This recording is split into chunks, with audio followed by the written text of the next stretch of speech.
Un bon romancier, c'est un romancier qui y va, quoi. Il dit les choses. Chien 51, c'est une dystopie, Zem aussi. Qu'est-ce qui est fait de nos données? Qui s'en empare? À quoi sont-elles utilisées? On y est déjà dans la dystopie d'une certaine manière. Est-ce que vous êtes nostalgique? Je suis la génération chômage, je suis la génération sida, donc le c'était mieux avant, j'y crois pas beaucoup. Que c'était un scandale, que le tigre bleu de l'Euphrate de Laurent Godet, on n'y comprenait rien. Est-ce que vous pensez que l'IA va pouvoir un jour passer le rôle de l'écrivain? Alors ça, malheureusement, j'y crois.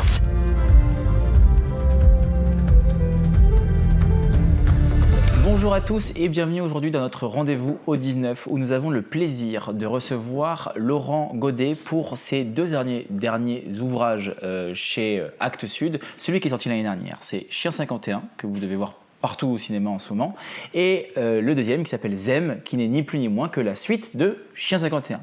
Je vous conseille tout de même, si vous avez envie de lire Zem, de lire aussi Chien 51, et vous pouvez le faire aussi dans l'autre sens. Est-ce que ça marche? Est-ce qu'on pourrait le faire? Est-ce qu'on peut lire Zem indépendamment de Chien 51? Oui, je crois. Oui. J'ai essayé de travailler en sorte qu'on puisse faire ça. Et j'ai quelques lecteurs qui m'ont dit qu'ils n'avaient pas lu Chien 51 et qui étaient plongés dans Zem, et ça avait l'air de le faire, donc oui, je pense. Ah ouais, ça doit pas être évident quand même de réussir à faire une suite qui peut se lire indépendamment du début. Je pense qu'on rate forcément des choses dans le sens où l'univers est posé dans Chien 51, mais je ne pense pas qu'on ait de problème de compréhension. Je pense que voilà, on arrive à avancer dans l'histoire. Parce qu'au début de Zem, il y a quelques rappels quand même. C'est pour ça que je dis que j'ai essayé de travailler dans ce sens-là, j'ai essayé de réintégrer un certain nombre d'informations pour qu'on puisse avoir un peu toutes les clés pour démarrer au moins. Je vais essayer de pitcher le livre. Allez. Avant tout, Laurent Godet, évidemment, vous êtes écrivain, dramaturge. Vous avez eu le prix Goncourt en 2024 pour Le Soleil de Scorta. En 2004. 2004. J'adorerais l'avoir eu en 2024. Mais... 2004. J'ai rajouté un 2 en trop. En 2004. Et du coup, Chien 51, c'est une dystopie. Zem aussi, c'est une... Est-ce qu'on peut appeler ça une dystopie en tant que telle? Dystopie. On rentre dans la peau de... deux flics en fait exactement, mais un plus particulièrement qui est Zem, qui va être appelé pour une enquête. Il y a des raisons qui amènent à cette enquête-là, et il s'avère que la Grèce est divisée en différentes sections. La section numéro 1 qui appartient aux plus riches, 2 médiums, et section 3 qui est pour les plus pauvres, et qu'il y a un système politique qui fait en sorte que les factions puissent se retrouver entre elles, notamment au niveau des enquêtes. C'est là que un policier, Zem, et l'autre, Salia, vont se rencontrer et tenter d'élucider le mystère pour lequel est-ce qu'il y a un meurtre qui a été fait à tel endroit et on a retrouvé... Voilà, c'est vraiment un polar en fait, en quelque sorte. Et moi, j'ai vraiment beaucoup aimé le livre. Je précise. J'ai vraiment beaucoup aimé le livre. Mais il faut savoir que j'ai été d'abord voir le film. Ah d'accord, dans ce sens-là. Donc en fait j'ai fait dans ce sens-là. Ouais. J'ai d'abord été voir le film. Oui. Et j'ai vu le film, je me suis dit, ok, le scénario est quand même, je trouve un peu simple, j'ai vu les choses venir, les acteurs jouent parfaitement bien, et je me suis dit, ok, bon, je suis pas plus emballé que ça par le film. On a eu la chance de vous recevoir, je me suis dit, il faut absolument que je lise le livre. Je me plonge dans le livre, et là je dis, mais ça n'a absolument rien à voir. Mais absolument rien à voir avec le film. Donc ma première question est la suivante. je sens que je vois quelle va être la question. Que pensez-vous du film? Est-ce que vous avez eu un regard là-dessus? Qu'est-ce qui fait qu'il y ait une aussi grande différence entre le film et le livre? Alors, il y a une très grande différence parce que Cédric Jiménez, qui est le réalisateur, a eu envie de partir vers effectivement toute autre chose. Il axe tout son film, je vais essayer de ne pas trop spoiler le film, mais sur la question de l'intelligence artificielle en fait. Donc lui, la dystopie lui sert à interroger cette chose-là. Que sera l'intelligence artificielle dans le monde de demain? Or, c'est vrai que l'intelligence artificielle est quasiment totalement absente de Chien 51. Elle l'est presque un petit peu plus dans Zem, parce que j'ai un peu récupéré le truc. Mais honnêtement, moi, c'était pas un thème qui m'intéressait à l'époque de Chien 51. Donc oui, il part sur tout à fait autre chose. Alors, pour répondre totalement à votre question, il m'avait proposé, Cédric, au tout début, il m'avait demandé si éventuellement j'aurais envie de travailler avec eux, au moins sur un démarrage d'adaptation. Après, je ne suis pas scénariste, donc je pense que... Et c'est vrai que j'avais dit non, parce que en fait, ça a correspondu exactement au moment où moi, je me suis mis à l'écriture de Zem. Et donc, être à la fois sur l'écriture de la suite et réfléchir avec eux sur une autre forme, en essayant de détricoter forcément un peu Chien 51, parce que toute adaptation est une adaptation par définition, ça me semblait hyper inconfortable. Donc là, vraiment, moi, je leur ai dit non, faites le film que vous avez en tête. Et puis, honnêtement, ça correspond un peu à à la pensée que j'ai par rapport à la question de l'adaptation de romans au cinéma. Je pense que ceux qui s'en emparent, il faut qu'ils aient les mains libres. On peut décider de ne pas céder les droits de ces romans, c'est ce que j'ai fait pendant plus de 10 ans. Mais quand on le fait, je pense qu'il faut le faire en se disant, allez, c'est à eux, qu'ils en fassent ce qu'ils veulent. Donc oui, au jour d'aujourd'hui, il y a beaucoup de différences entre le film et le livre. Honnêtement, pour moi, c'est presque plus confortable. C'est-à-dire que c'est tellement deux objets différents que je ne suis plus du tout dans la lecture de dire « Ah tiens, page 62, ils n'ont pas mis ça ou parce que c'est un autre objet. » Voilà. C'est intéressant, parce que du coup, ça te permet une liberté complète, évidemment. Qu'est-ce que vous en avez pensé lorsque, je pense que vous avez découvert le film? Est-ce que vous saviez auparavant qu'il allait y avoir autant de modifications qui allaient être faites, que vraiment le thème serait complètement changé? Non, ils ont été très loyaux. Hein. Ils m'avaient envoyé le scénario quand le scénario a été terminé d'écrire. Donc j'avais vu l'option qu'ils avaient prise et le chemin qu'ils avaient décidé d'arpenter. Donc j'ai pas été surpris le jour de l'avant-première. Et je n'ai aucun regret, si c'est ça. Je sens que vous êtes un peu... Non, pas du tout. Moi, j'ai aucun regret. D'abord, c'est extrêmement joyeux d'assister à... Moi, je viens du théâtre et donc je crois que ça joue beaucoup. C'est-à-dire que je suis assez habitué à ce que des gens s'emparent de mon travail. Alors évidemment, je ne vais pas vous mentir, sur 20 ans d'écriture de théâtre, il y a des spectacles où j'ai été déçu. La déception fait partie de ce truc-là. On donne son travail à quelqu'un qui s'en empare, qui le modifie forcément un peu. Donc on peut être trahi, on peut être mal compris, ça existe. Mais on peut aussi voir surgir des belles surprises. Donc moi, par rapport à la position de principe, j'ai pas de problème avec ça. Sur le film de Cédric, je trouve que il le fait avec sa grammaire. Moi, c'est bien parce qu'il a cette grammaire-là que je lui avais dit oui aussi. J'avais vu Bac Nord, j'avais vu Novembre. Donc j'aime bien la manière dont il filme, j'aime bien sa nervosité. Je trouve qu'il est extrêmement impressionnant en visuel et en rythme. Et je pense que le film Chien 51 a un rythme non-stop. Je trouve que la manière dont il rend compte de l'univers dystopique, c'est-à-dire la ville, moi j'aime beaucoup la rue, les petits détails, le petit triporteur des temps futurs, les vendeurs ambulants, les scènes dans la carrosserie, je trouve sont hallucinantes. Donc tout ça, voilà, c'est son monde à lui, il le déploie. Après c'est vrai que cette ville n'est pas la ville de Maniapol que j'ai imaginée, puisque lui il décide de filmer à Paris. Mais je comprends aussi pourquoi il le fait. Il le fait parce qu'il a envie qu'il y ait un rapport avec le spectateur de reconnaissance et de surprise. Genre, ah tiens, Paris, ça va devenir ça. Alors que moi, dans mon livre, c'est une ville, Maniapol, qui n'a pas d'ancrage particulier géographiquement. Je ne sais même pas où elle est d'ailleurs. C'est la ville de cette société mondiale, et point barre. Donc je pense que ça correspond aussi au fait que et le cinéma et le roman, chacun a sa logique. À un moment donné, Cédric Jiménez, il faut qu'il pose sa caméra quelque part.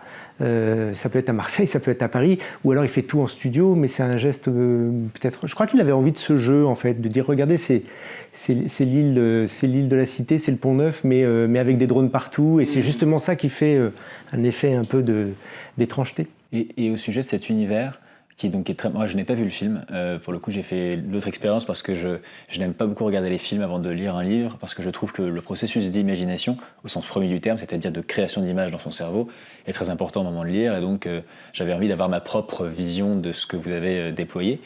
Mais je me suis ensuite posé la question de ce que c'était pour l'auteur que ce processus d'imagination. Est-ce que vous aviez d'abord conçu imaginez avant de commencer à écrire un univers qui se passerait de telle ou telle manière et ensuite vous l'avez mis en application par l'écriture, ou est-ce qu'au contraire ce sont des idées qui vous sont venues au fur et à mesure de l'écriture, vous avez dit j'ai envie de faire une dystopie, bon quels éléments je vais ajouter, enfin, est-ce que l'existence précède l'essence entre guillemets, enfin voilà, est-ce que c'est comment ça se passe?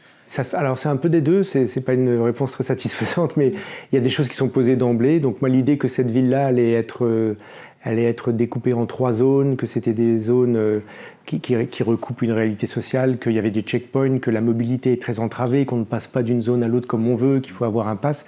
Tout ça, c'était dès le début, c'était ça qui m'intéressait.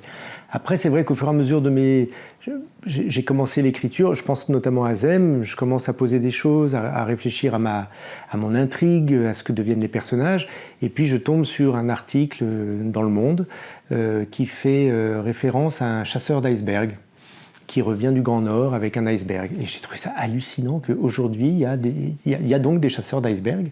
C'est énorme. Et je me suis dit, des harponneurs de nuages. Chasseur d'iceberg, allons-y, c'est tellement romanesque. Enfin, je veux dire, pourquoi comment c'est possible? Donc, il y a un chasseur d'iceberg dans Zem qui travaille pour d'autres raisons que celui de la réalité d'aujourd'hui. Là, il ramène de l'eau qui va être mise en bouteille. Ça va être une espèce de vente hyper chic et très prisée de petites bouteilles de l'eau des glaciers. C'est pas le cas aujourd'hui, c'est pas comme ça que ça se passe. Mais ouais, donc ça peut être nourri ensuite, dans un deuxième temps, de tas de choses qu'on croise, qu'on lit, d'idées qui viennent au fur et à mesure. Heureusement, on garde, je crois, jusqu'au tout dernier mot, une espèce d'ouverture sur ce qui peut venir continuer à nourrir ou à inspirer. Oui. Vous aviez fini Zem quand vous avez vu les premières images de Chien 51? Non, alors c'est une très bonne question. Moi, je me suis dit tout de suite, parce qu'en fait, donc j'ai su, avant même de commencer Zem, que Chien 51, un jour, serait donc un film de Cédric Jiménez. En plus, il m'avait dit que ça allait être son prochain, qu'il allait aller très vite. Et donc, moi, c'est vrai que ça a créé un rétro-planning. Je me suis dit, il faut absolument que je termine l'écriture de Zem avant d'avoir vu la moindre image de leur film. Et c'était pas du tout dans un truc de concurrence. Enfin, je veux dire, c'est juste pour ne pas que les deux imaginaires se polluent.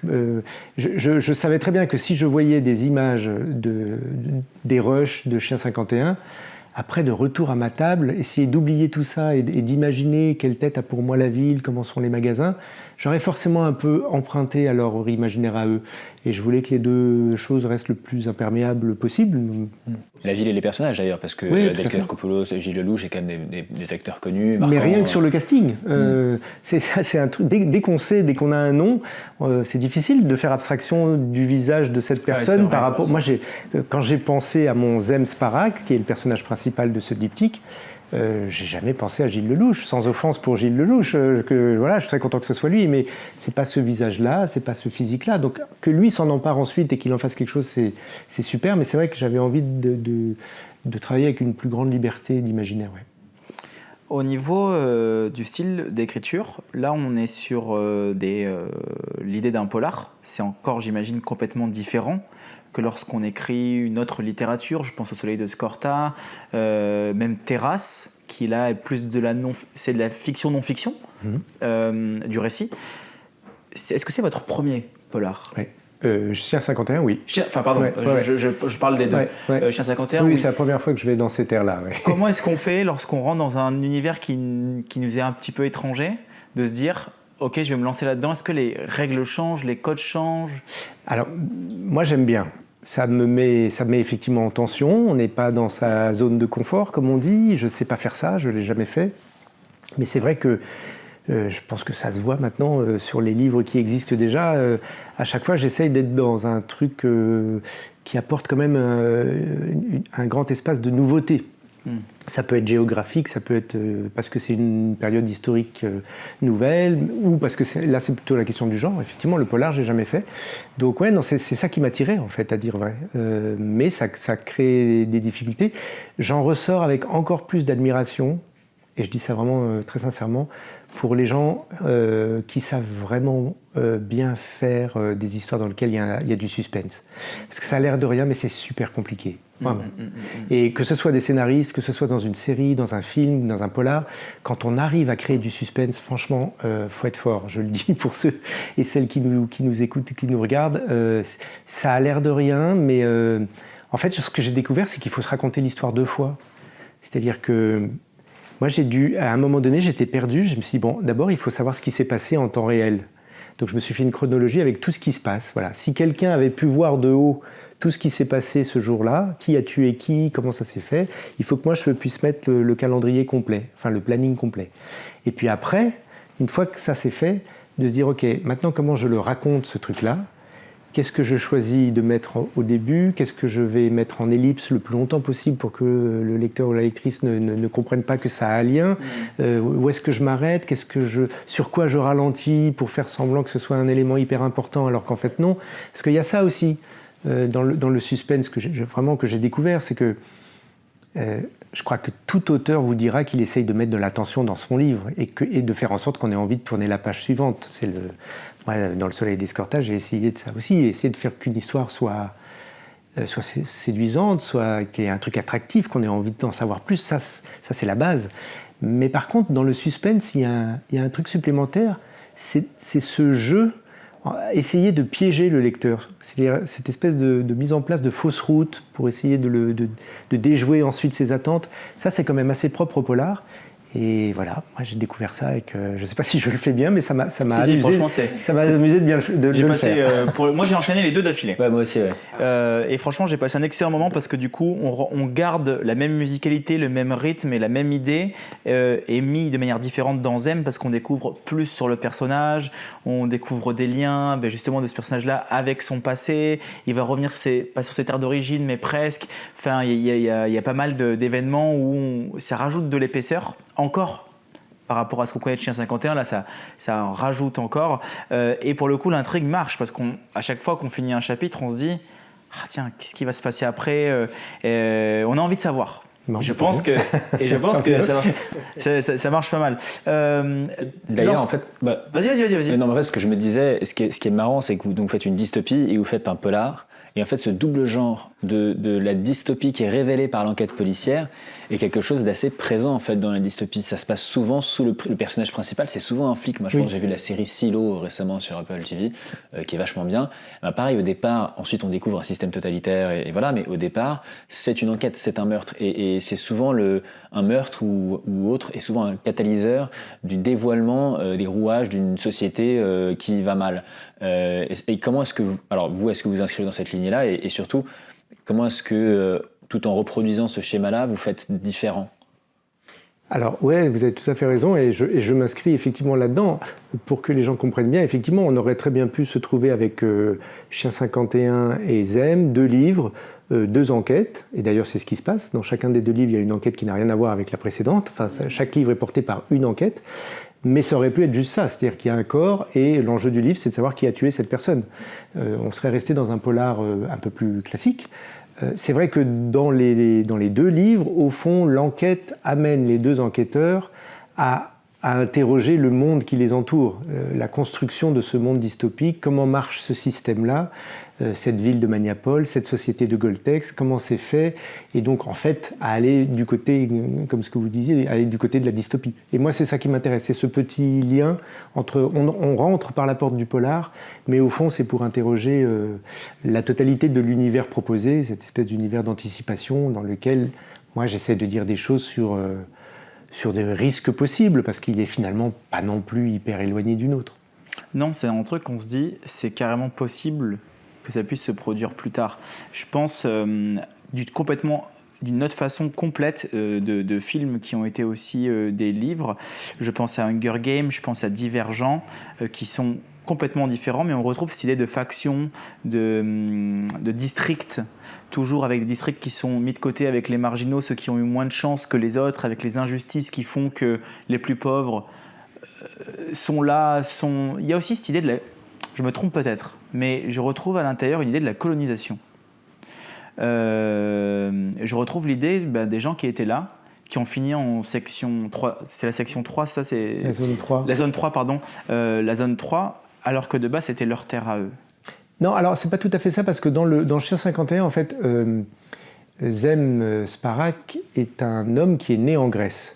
Et donc lui, il a le souvenir du monde d'avant. Il sait ce que c'est que ce pays, la Grèce. Il se trouve que ce qu'on nous raconte dès le début de Chien 51, c'est que la Grèce a été rachetée par une société privée et que donc les Grecs ont dû quitter la Grèce. Donc pour moi, la ville de Maniapol, qui est la capitale de cette nouvelle société, Goltex, elle n'est pas forcément géographiquement située en Grèce en fait. D'ailleurs, je ne dis pas où elle est. Non, c'est un peu flottant. Mais donc c'est plutôt l'idée que la Grèce n'existe plus du tout, c'est-à-dire que c'est un pays lointain, dans lequel on ne peut pas retourner. C'est important aussi de montrer que Zem ne peut pas caresser le vieux rêve de se dire c'est pas grave, même si je passe 30 ans à Maniapol, à la fin je finirai mes jours en Grèce. Non, il y a un truc qui est rompu. Définitivement, ce pays n'existe plus. Et moi, c'est plus ça qui m'intéressait. Donc il n'y a pas tout à fait le côté colonie. En revanche, il y a le côté exil.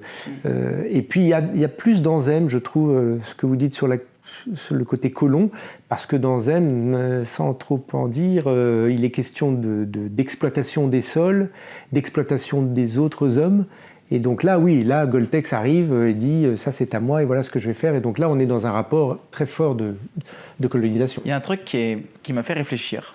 Ça m'a fait un peu penser à Matrix. C'est qu'à un moment donné, il prend une espèce de drogue qui lui permet de pouvoir s'évader ailleurs. C'est-à-dire, il a le droit de choisir en fait. C'est un endroit qu'on va, on a le droit de choisir un endroit qu'on pourrait revivre comme si c'était la réalité. Ça fait vraiment penser à cette idée de pilule bleue, pilule rouge. Et moi, j'ai tous mes vices derrière la tête qui me font dire « Mais moi, qu'est-ce que je ferais avec ça ?» Et lui... Et c'est le moment de le dire. Exactement. Dès que les caméras seront coupées, je le dirai. Dans le livre, la plupart des hommes ne font pas ce que fait Zem. Ils vont plutôt vers des fantasmes un peu lubriques. Ils choisissent clairement la pornographie, les orgies. Alors que lui essaie de retourner dans son pays, à Athènes, et revit. C'est quand même les gens qui l'installent pour vivre ça sont tous étonnés. Il est complètement. C'est drôle. Ce qui m'a fait rire, il est cinglé de faire quelque chose qui est normal, entre guillemets. Absolument, c'est une drogue très immersive, donc on est plongé dans ce qu'on a choisi, donc évidemment les orgies, les partous, tout ça c'est formidable parce qu'on a l'impression de les vivre et 95% des gens choisissent ça.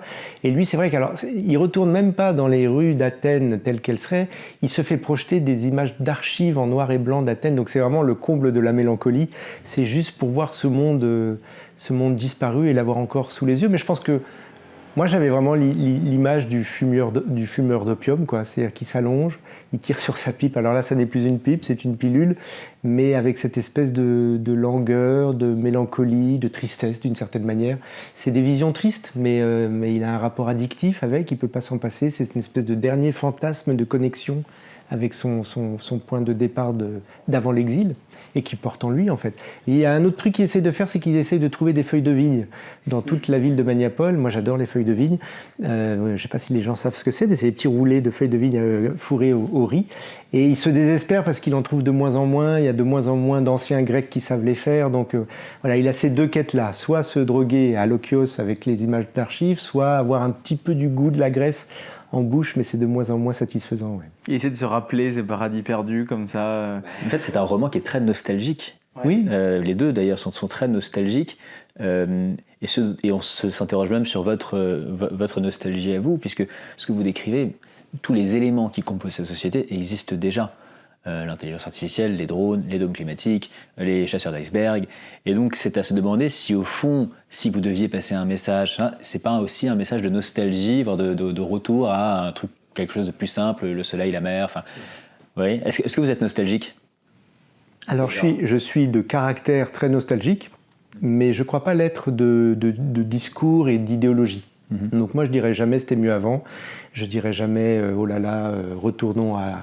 parce que je connais aussi les problèmes qu'il y avait avant, je suis d'une génération qui avait les siens, je suis la génération chômage, je suis la génération sida, donc le c'était mieux avant j'y crois pas beaucoup. En revanche de caractère, c'est vrai que moi j'ai un penchant pour ça, je me promène dans les rues d'une ville que je connais, je peux pas m'empêcher de penser au café qui était là avant, avec qui j'ai bu un coup, avec telle personne qui n'existe plus. Enfin ouais, je suis assez vite pris par des souvenirs, mais c'est pas grave, c'est bien. C'est aussi plus on avance dans la vie et plus on est chargé de tout ça. C'est à la fois une tristesse, parce qu'il y a des fois où ça pince un peu le cœur, quand c'est des gens qu'on a aimés, et on sait qu'on n'ira plus jamais boire un coup dans ce café parce qu'il n'existe pas, bah c'est un peu... ouais, c'est triste. Mais en même temps, ça, c'est pas que triste, ça... C'est bien d'être plein de souvenirs, c'est qu'il s'est passé plein de choses, c'est qu'on a croisé plein de gens, c'est que la vie a été riche. Donc moi, je serai toujours du côté de l'intensité. Donc ça me dérange pas d'avoir plein de souvenirs, au contraire. Sur ces deux livres, moi, il y a un truc qui m'a vraiment bien fait réfléchir en dehors de tous les aspects entre guillemets mathématiques et artificiels qu'on peut créer, c'est que plus les personnages sont enfermés dans un milieu électronique, plus ils sont touchés par leur humanité. Des petites choses, vous décrivez beaucoup les gestes que deux personnes vont avoir entre elles, se frôler, des choses, juste même des fois un regard, et on a l'impression que cette chose-là est beaucoup plus forte que celle qu'on pourrait vivre nous aujourd'hui. Est-ce que c'était quelque chose de volontaire, de vouloir montrer que plus on est connecté, moins on est proche de l'humanité en tant que relation interpersonnelle, C'était un désir volontaire ou c'est quelque chose qui s'est fait ou qui se crée avec l'histoire? Je ne l'ai pas vraiment sciemment posé, à dire vrai, c'est peut-être un peu plus inconscient que ça. C'est ça que j'aime bien d'ailleurs avec l'écriture, c'est qu'il y a des tas de choses qu'on décide. Écrire un roman, c'est un espace de multidécision permanente, on décide de tout. Mais fort heureusement, ça ne se résume pas à ça. Il y a aussi tout ce qu'on ne sait pas trop, qu'on met dedans et qui y est. Et c'est souvent le regard des autres, d'ailleurs, qui vous indique ce que vous avez fait complètement. Donc, oui, moi j'étais conscient que face à ce monde dystopique, algorithmique à mort, dans lequel tout est prévu, tout est programmé, même la fête, parce que dans Chien 51, il y a un moment de fête qui s'appelle le Love Day, mais qui en fait est programmé par les autorités, donc même ça, c'est pas spontané en fait. C'est énorme cette idée-là. Vous est venue comment cette idée-là?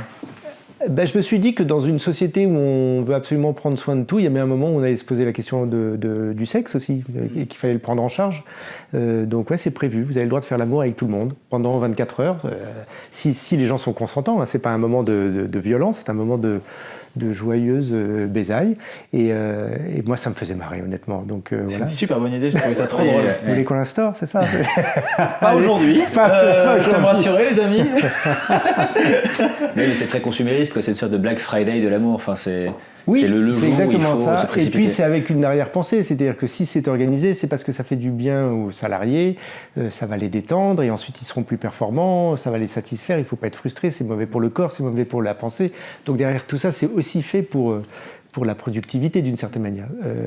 Oui, donc dans ce monde-là très qui a un peu tout prévu, je pense qu'effectivement il y a peut-être une surpuissance de la rencontre. Dans sa simplicité, c'est-à-dire la rencontre c'est quoi? C'est la surprise, on n'a pas prévu la rencontre. Quand vous dites « Ah, j'ai rencontré quelqu'un de super sympa l'autre jour », vous ne pouviez pas le savoir avant, vous êtes vous-même surpris que ça matche aussi bien. Moi, c'est ça que je trouve magnifique dans la vie.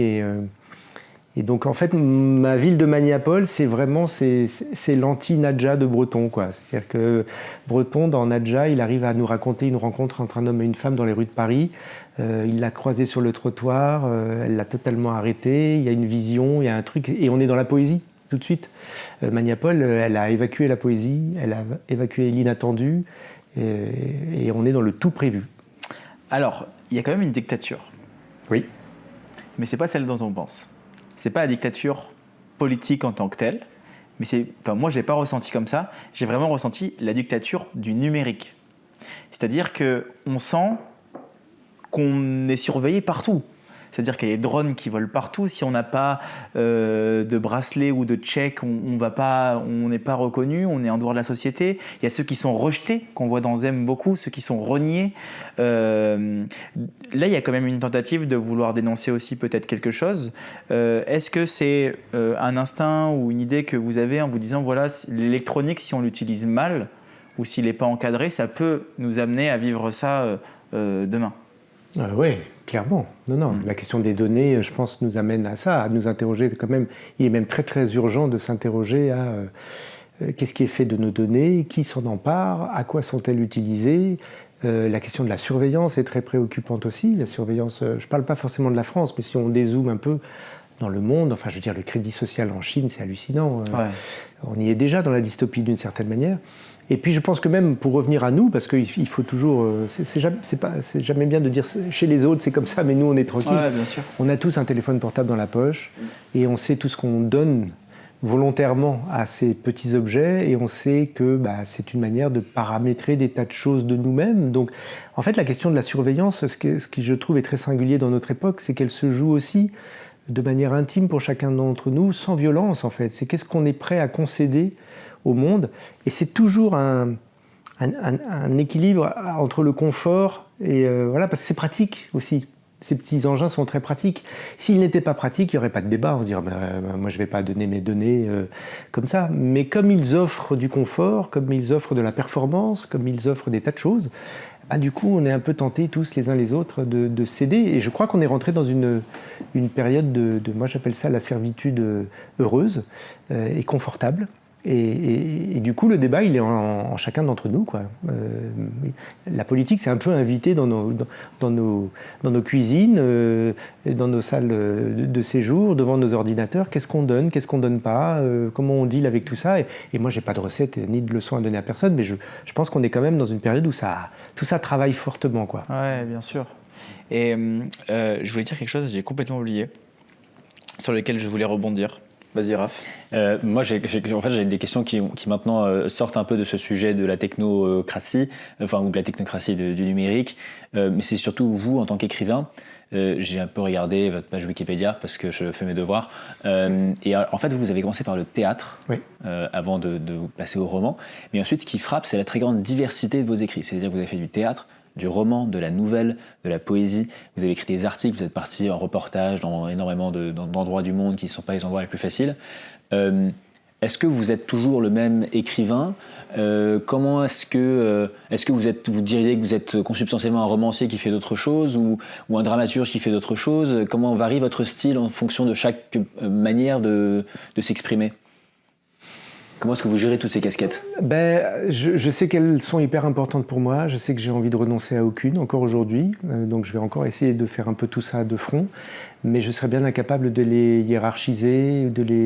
Je ne me définirais pas comme un romancier qui fait aussi de temps en temps du théâtre ou de la poésie. Je ne me définirais pas non plus comme un dramaturge à qui il est arrivé de faire quelques romans. Je sais bien que c'est quand même, par exemple, le roman qui m'a fait connaître et que je suis 10 fois plus repéré comme romancier que comme dramaturge. Mais pour moi, c'est tellement lié, ne serait-ce que parce qu'il m'est arrivé quand même très très souvent d'être à la fois en train de travailler sur un roman et sur une pièce de théâtre. Donc pour moi, les textes, il y a des échos entre eux, il y a des trucs, des recherches communes. Donc c'est vraiment le même fleuve, en fait. Après, ça donne des choses différentes, mais la seule chose que je dirais, je sais que je ne suis pas un poète. Ah oui ? Voilà. J'écris de la poésie, mais je ne suis pas poète. Ça, c'est... C'est quoi la différence ?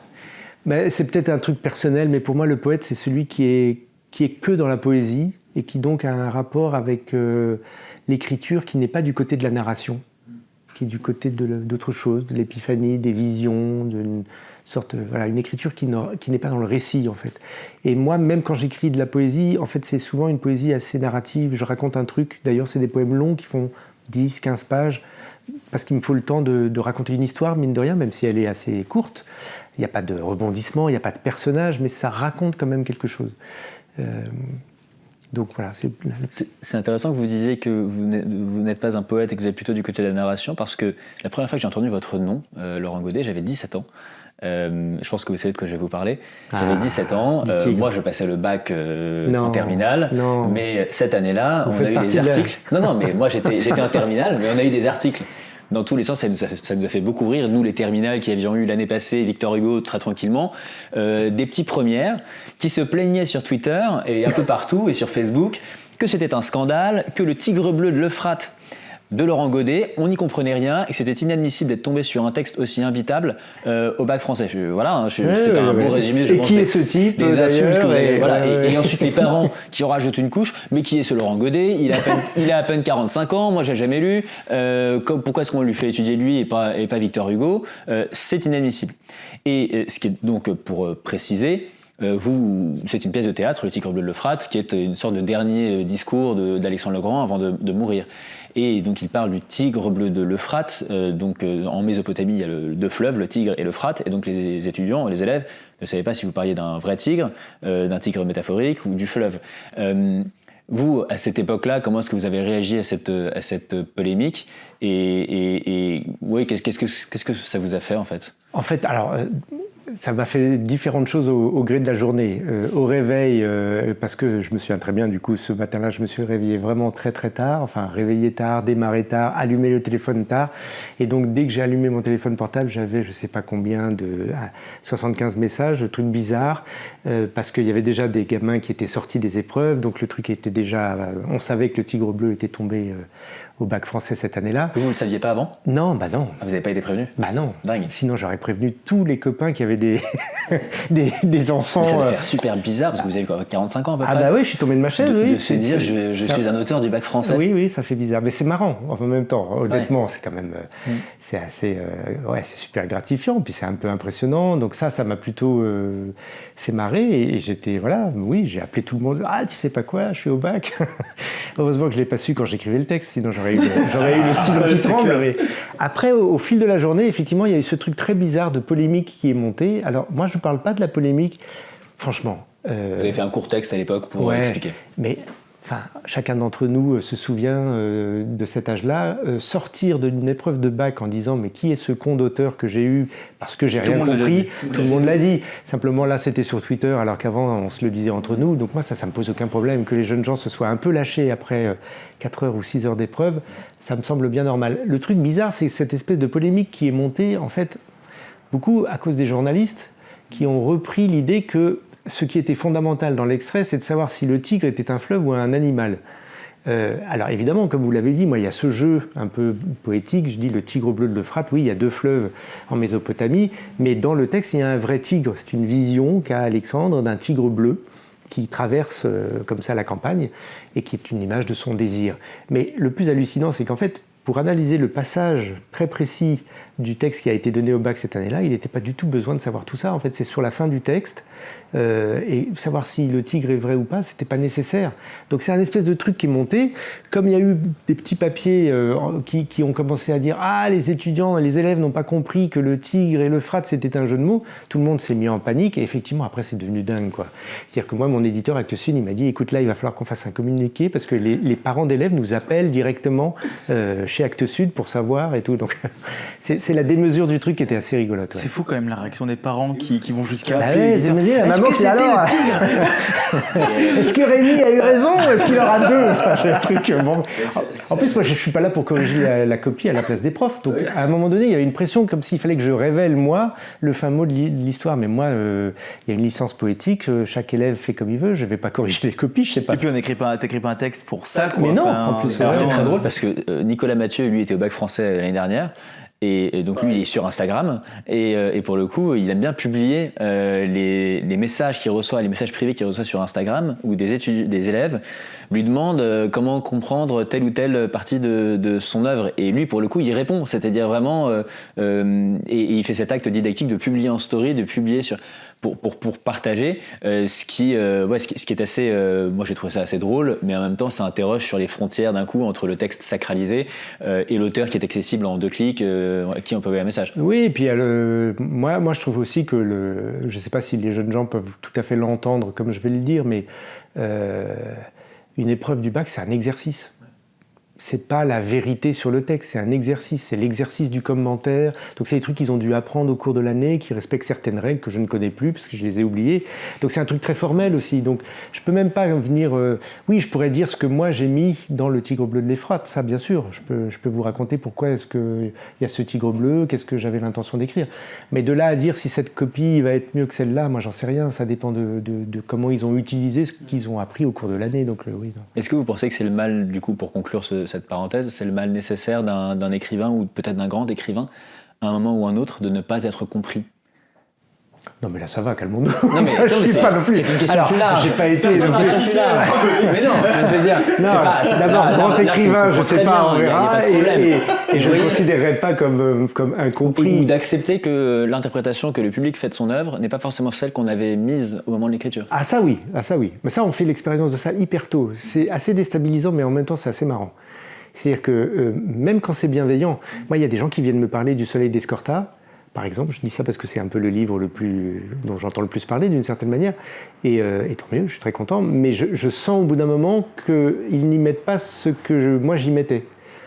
Et en même temps, on sait que c'est ça la lecture, on amène ce qu'on est, on lit à un moment donné de sa vie, donc on amène aussi ce qu'on est en train de traverser dans le livre, et pas forcément ce que l'auteur a lui voulu dire au moment où il l'a écrit. Donc ouais, il peut y avoir des tas de... Alors c'est rarement des malentendus complets, mais quand on est l'auteur du livre, on sent bien que en fait, ce dont vous parle la personne, c'est plus des choses qui ont à voir avec elle que des choses qui se trouvent objectivement dans le bouquin, quoi. Aujourd'hui, les jeunes me demandent souvent à quoi est-ce que ça sert de lire ? Parce qu'en fait, il faut que la lecture ait une utilité qui soit directe et frontale.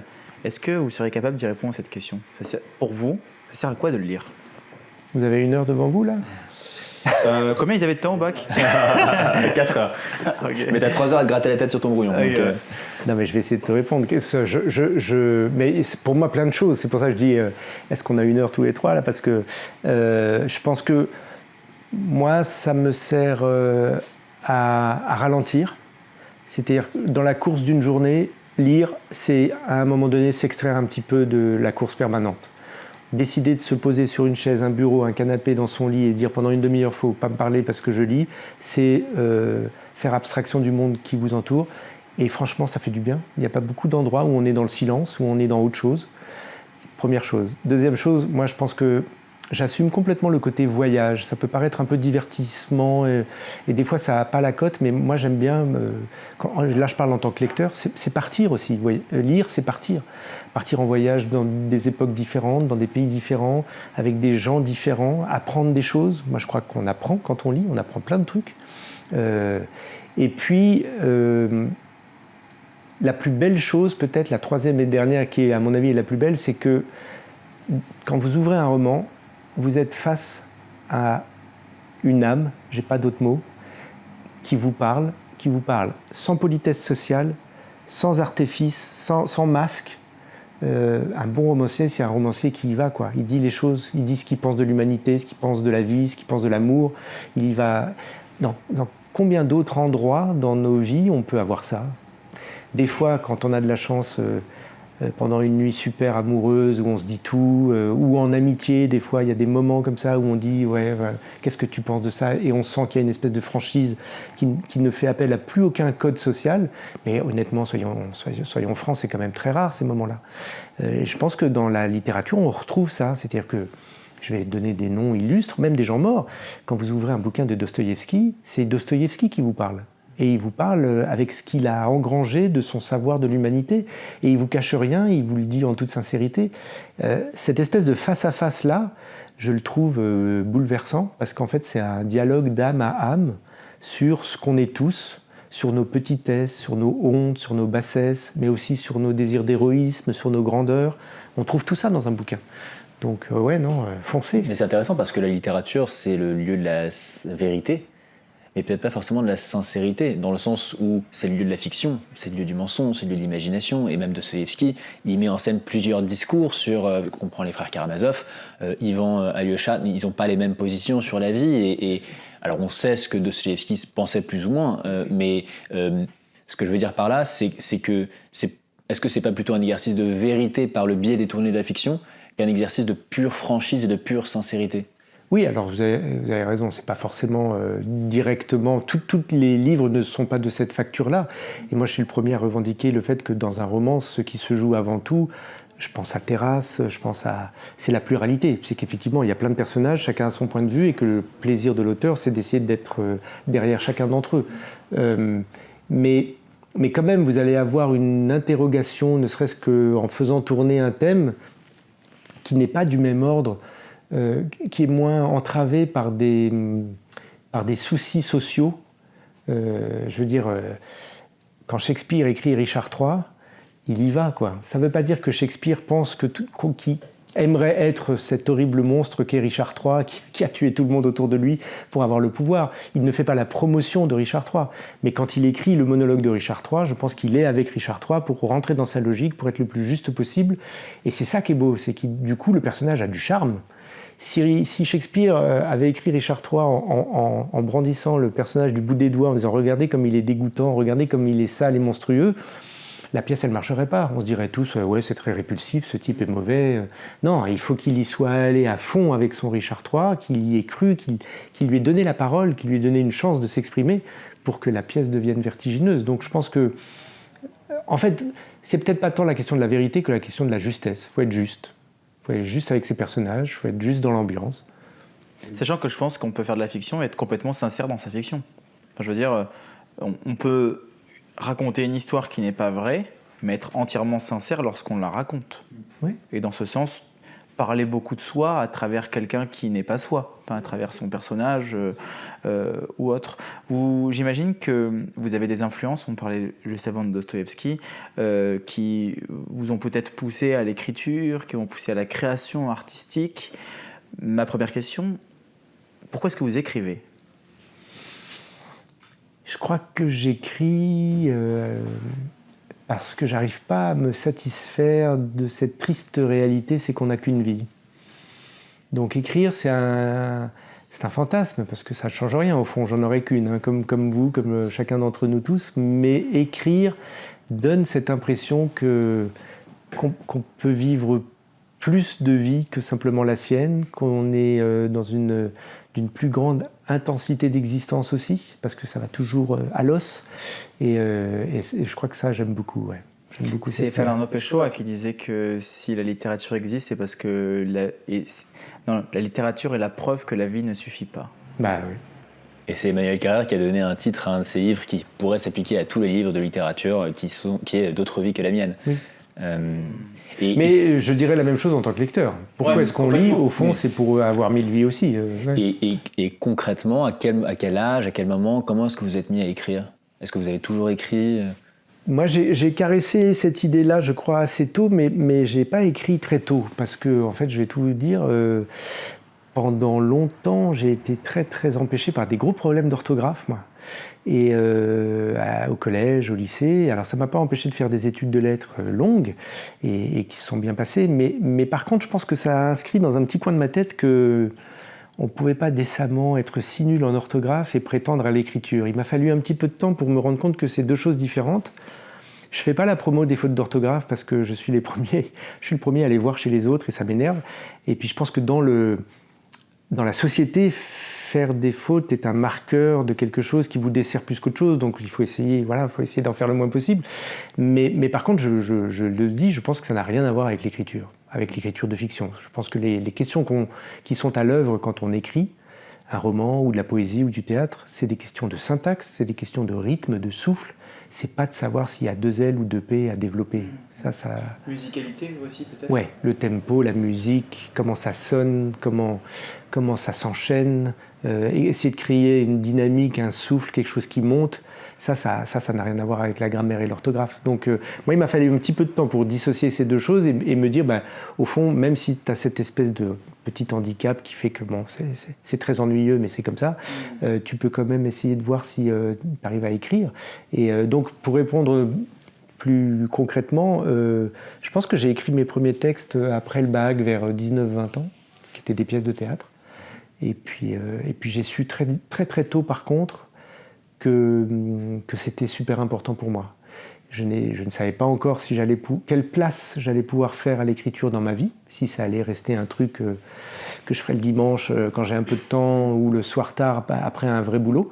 Mais par contre que c'était la plus importante par rapport à mon cœur, ça je l'ai su très tôt parce que j'ai éprouvé tellement de plaisir et d'intensité à écrire que je me suis dit ok, c'est ça quoi, c'est ça qui me plaît.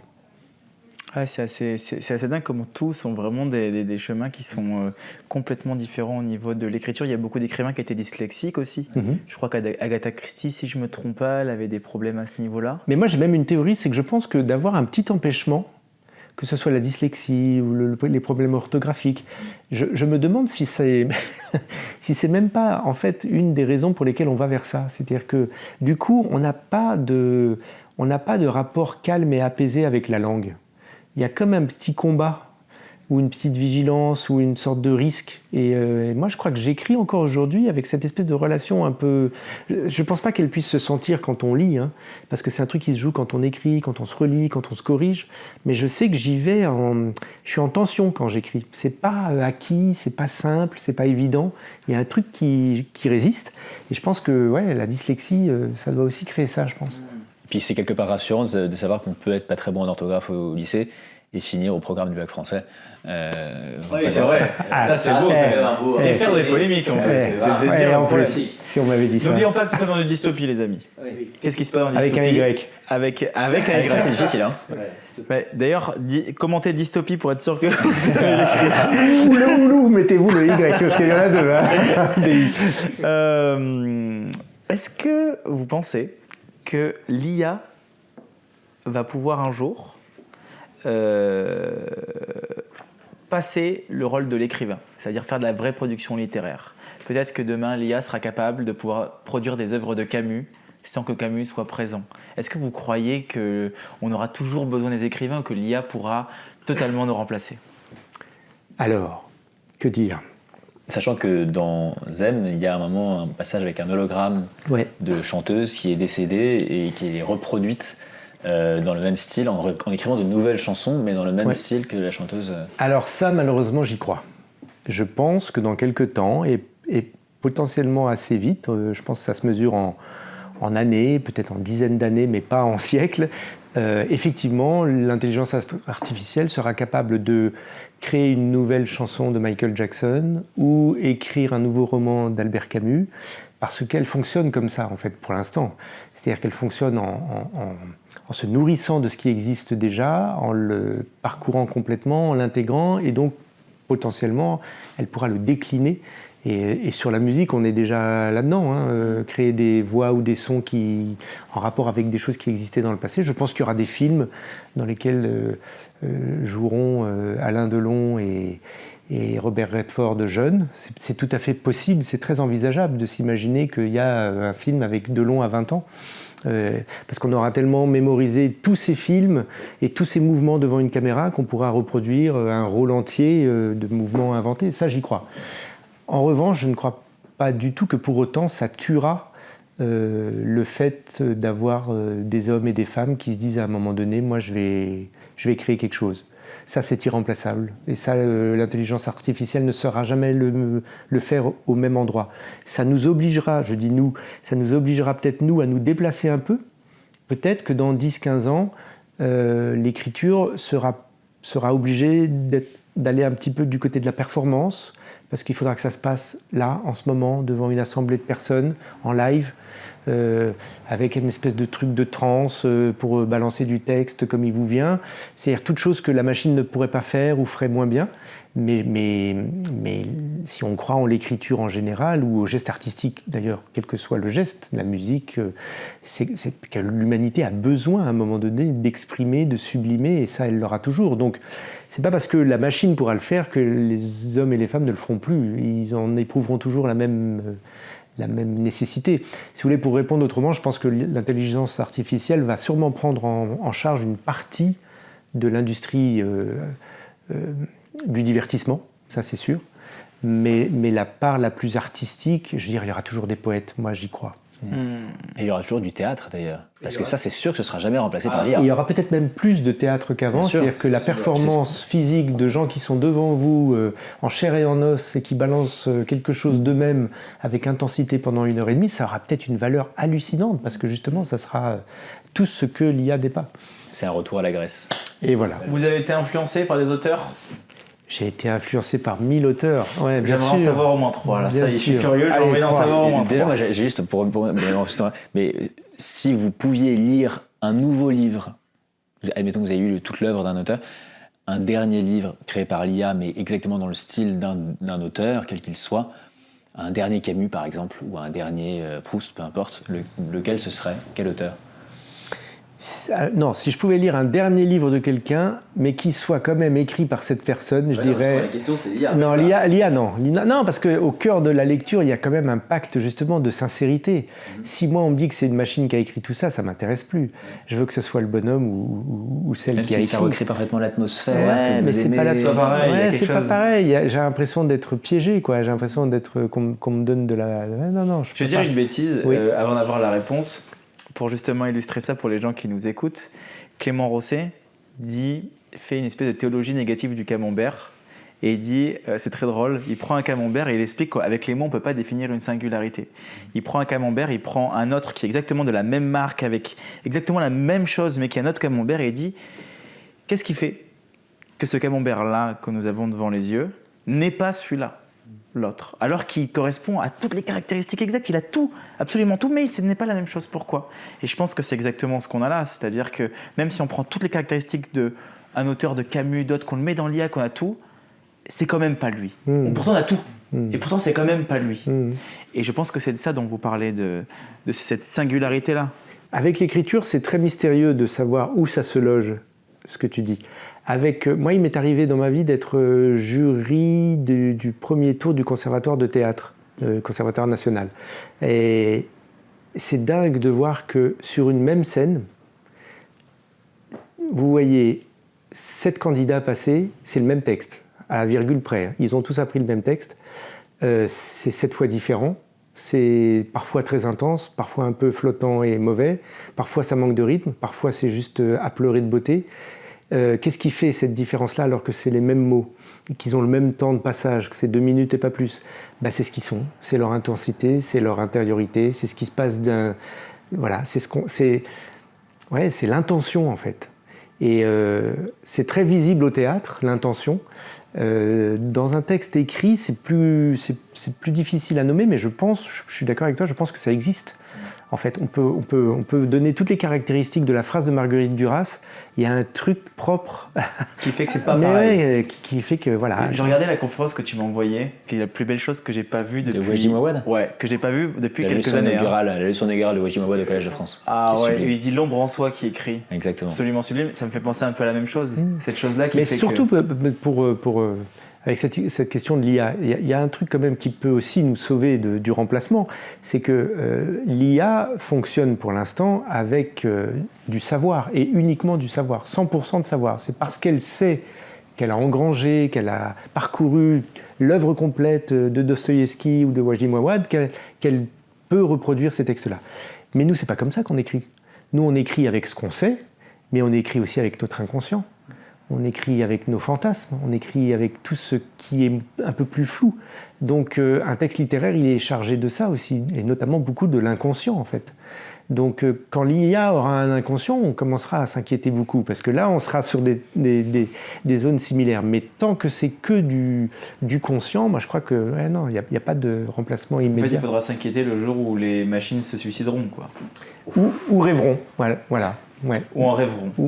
Et là, on est déjà dans du Philippe Dick. Voilà, exactement. Et donc, on n'a pas eu la réponse. Attends. Le livre. Alors, admettons qu'on retrouve un inédit, comme pour Céline il y a quelques années. On retrouve un inédit d'un auteur, quel qu'il soit. De quel auteur vous aimeriez que ce soit? Eh ben, moi, je dirais Gabriel Garcia Marquez. Oh, merci. Alléluia. T'as vu, j'ai choisi super bien. Hein. Tous les gens qui viennent, ils sont fans de Garcia Marquez. Ah, c'est vrai. Non, je suis immense écrivain. Moi, je suis un grand fan de Garcia Marquez. On va faire la team Gabriel Comeback. Exactement. Pourquoi ? Parce que quand j'ai découvert ces textes-là, j'ai l'impression que quelqu'un avait ouvert la fenêtre, quoi. Il y avait un appel d'air et un plaisir d'écrire. Il n'y a pas de honte à donner du plaisir au lecteur. Il y a ce rapport à la réalité qui, moi, m'intéresse beaucoup et dans lequel je me retrouve. C'est-à-dire que ce fameux réalisme magique, c'est quand même une manière aussi de dire que le livre n'est pas là pour calquer strictement la réalité. Il y a le magique aussi dans cette expression-là qui est tout aussi important. Et le magique, c'est l'épopée, c'est la drôlerie, c'est toutes ces choses-là. Donc moi, ça me fait beaucoup de bien, je crois à ça. Et puis je trouve que Gabriel Garcia Marquez est un des romanciers qui assume totalement le roman. C'est-à-dire que il peut vous raconter qu'un personnage a 125 ans, ce qui a priori est peu crédible, mais moi, s'il me le dit, je le crois. Et parce qu'on est dans un roman, c'est possible. Il y a cette espèce de manière de dire le roman peut tout, accepte tout, il suffit de le faire bien, et le lecteur y croira. Moi, j'aime beaucoup ça, ouais. C'est marrant, je souris parce qu'en fait, j'ai 100% d'accord. J'ai relu. Chris sort son premier roman le 14 janvier, La Rosa Perdida, et donc je l'ai relu. Et puis parfois, moi qui ai un esprit trop rationnel, je lisais ce qu'il avait écrit. Et je dis non mais Chris, là c'est pas possible. Enfin, je veux dire, ton poisson, ça fait une demi-heure qu'il est hors de l'eau, il est mort, il peut pas retourner dans le fleuve. Bref, c'est un exemple parmi d'autres. Et lui me répondait systématiquement, mais non, je m'en fous, c'est mon roman et je fais ce que je veux. et je suis romancier et je romance. Et donc c'est exactement ce que vous expliquez en fait. Ouais, c'est fou en fait. Non, mais c'est fou parce que moi je prêche corps et âme pour la fiction dans l'univers de Garcia Marquez, mais pas que, pour la fiction en général, de magnifiques œuvres de Balzac, de magnifiques œuvres de grands auteurs latino-américains aussi. Et je trouve qu'aujourd'hui, on a quand même une grande production qui est autour de l'autofiction, qui est réalisée sans la possibilité d'un imaginaire qui soit exubérant. C'est-à-dire qu'on a une certaine forme on n'est pas capable d'être pudique à tel point qu'on peut se permettre de créer des choses qui ne s'intégreraient pas normalement dans le réel. Et alors que vous, notamment dans Chien 51, vous l'illustrez à travers des machines, à travers des trucs qui, dans l'immédiat, n'existent pas, qui sont de l'ordre de l'imaginaire, mais qui, dans ce monde, genre le Love Day, les hologrammes, les machins. Enfin, à aucun moment on se dit « Ah, il va trop loin ». Jamais de la vie. Et je trouve que c'est ça le pouvoir de la fiction. Ce qui est génial, c'est que vous êtes un romancier qui fait des romans. Absolument, et je suis complètement d'accord. Je trouve parfois qu'on est dans une époque où on a l'impression que l'imagination est un gros mot.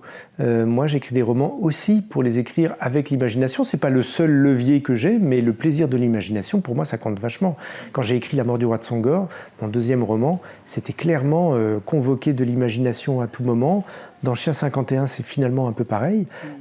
J'aime bien travailler avec l'imagination, j'aime bien travailler avec l'empathie, j'aime bien travailler avec l'émotion. Tous ces mots-là sont toujours un peu suspects effectivement dans une période de production où on est très fort écrasé par le réel, l'autofiction, l'écriture de soi. Mais je veux dire, je crois qu'il y a un pouvoir de la fiction qui permet de se raconter. Moi, j'ai l'impression que de livre en livre, je me raconte. Simplement, il n'y a jamais eu directement un livre où il y avait Laurent Godet qui vous parle de sa tante ou de tout ça. Mais au fond, si on regarde mes bouquins, c'est moi partout dedans. Garcia Marquez, j'ai l'impression de le connaître. Ah oui, totalement. Alors le Soleil d'Escorta, quelque part, ça rappelle Cent ans de solitude, dans le sens qu'on suit une famille sur plusieurs générations, avec une sorte de malédiction familiale qui se perpétue. C'est une inspiration directe ou c'est inconscient ? Ah oui, oui, complètement directe. Et puis c'est la question de la transmission, en fait.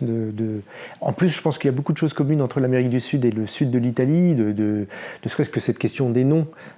C'est vrai que dans le sud de l'Italie, il est encore, ça va disparaître, mais il y a encore une assez forte tradition de donner à un enfant qui naît comme prénom, le prénom du grand-père ou de la grand-mère. Ce qui fait qu'en fait, vous avez des gens qui s'appellent strictement pareil à une génération de différence. Garcia Marquez raconte ça dans Cent ans de solitude. Voilà, les Buendia, ça finit par créer une espèce d'effacement du temps qui est vachement beau. C'est-à-dire qu'on ne sait plus si on parle à la grand-mère ou à la petite-fille parce qu'elles portent le même nom. Et oui, donc j'ai évidemment pensé, ouais, bien sûr. Puis, la chose la plus marquésienne qu'il y a, c'est quand même le vendeur d'iceberg. Enfin, non, je dis une bêtise. Celui qui, dans Zem, avec les icebergs. Le chasseur d'iceberg. Le chasseur d'iceberg, ouais. Ça, c'est complètement marquésien. Et en même temps, c'est vrai. Non, mais c'est souvent réel. Oui, mais c'est souvent réel, chez Marquez aussi, c'est souvent même. Mais simplement, c'est posé comme un fait de fiction fort, c'est assumé comme tel, ça fait appel à la... Oui. Moi, je crois qu'il y a un côté de plaisir. Moi, je trouve qu'en tant que lecteur, moi, il y a une petite jouissance d'être dans un truc du romanesque, quoi. Le roman permet tout. On peut raconter une histoire qui se passe sur 3000 ans, on peut raconter une histoire qui se passe sur 10 endroits géographiques simultanés. On peut tout faire dans un roman, tout tient dans un roman. Donc j'ai toujours un petit pincement quand je lis des romans qui semblent avoir d'ores et déjà prédéfini un espace beaucoup plus petit. On a le droit de le faire, chacun fait comme il veut. Hein. Mais Marquez, il ouvre, quoi. Marquez, c'est large. Il se dit, voilà, mon territoire, c'est tout ça. Moi, je trouve ça assez réjouissant. Ouais. À part Marquez, qu'est-ce qu'il y aurait deux autres personnes ? Alors, il y en a une qui va vous paraître moins marrante et moins exubérante, ça certainement.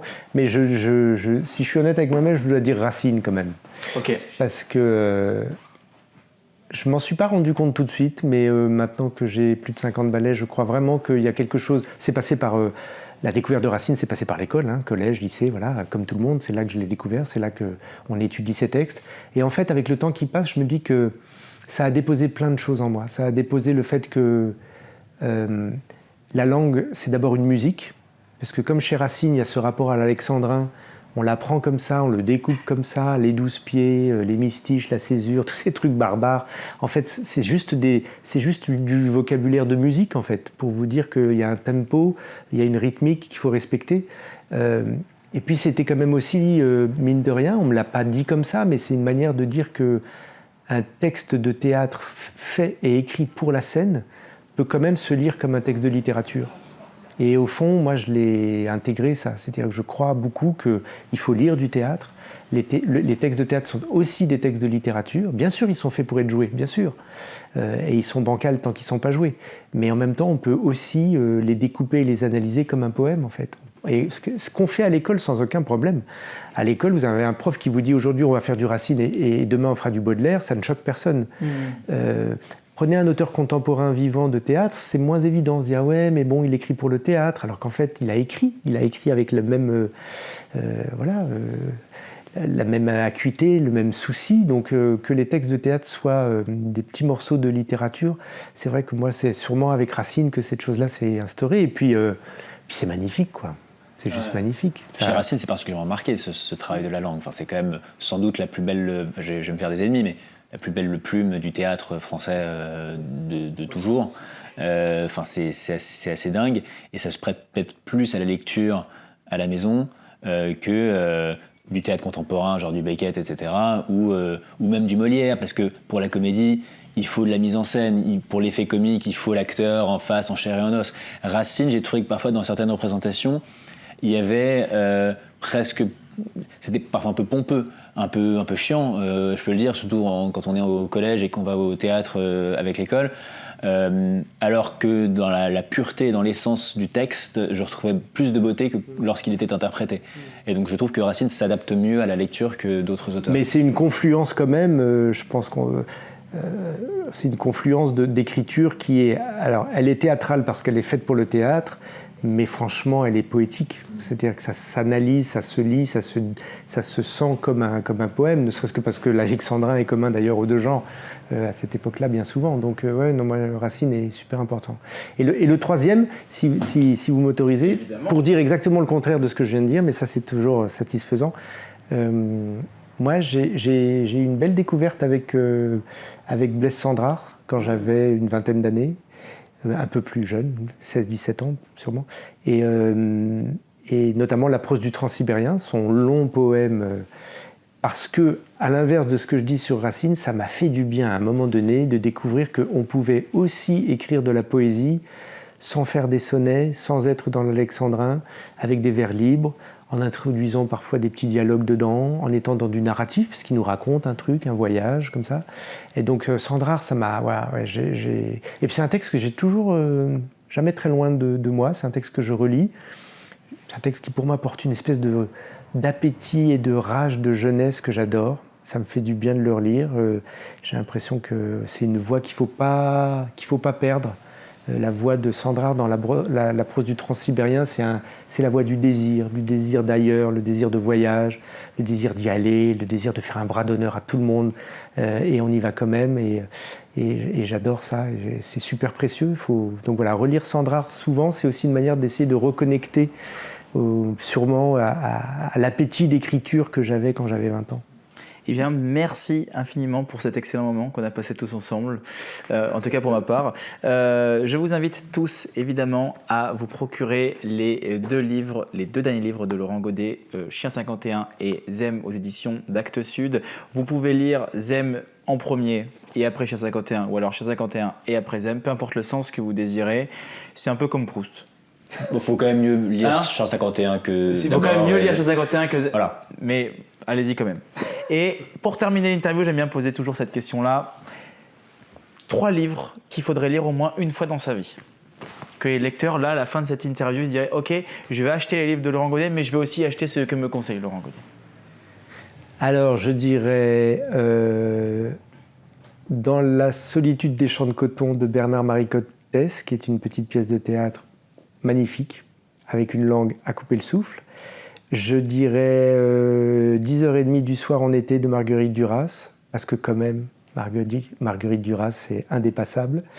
Et puis, je dirais, pour être plus dans le monde d'aujourd'hui, peut-être, lisez Connemara de Nicolas Mathieu, si vous ne l'avez pas déjà fait. Ah ouais, je ne l'ai pas lu. J'ai lu Leurs enfants premiers, j'ai pas lu Connemara. Connemara, vachement bien. Ah ouais. Alors, il a eu le concours arrêtez sur tout, le lisez premier, tout, Nicolas Mathieu, si vous avez le temps, mais Connemara, c'est bien. Oui, forcément. Ouais, hein. Je le fais souvent avec mes copains. Lisez Michael Bonnefoy, vous allez voir.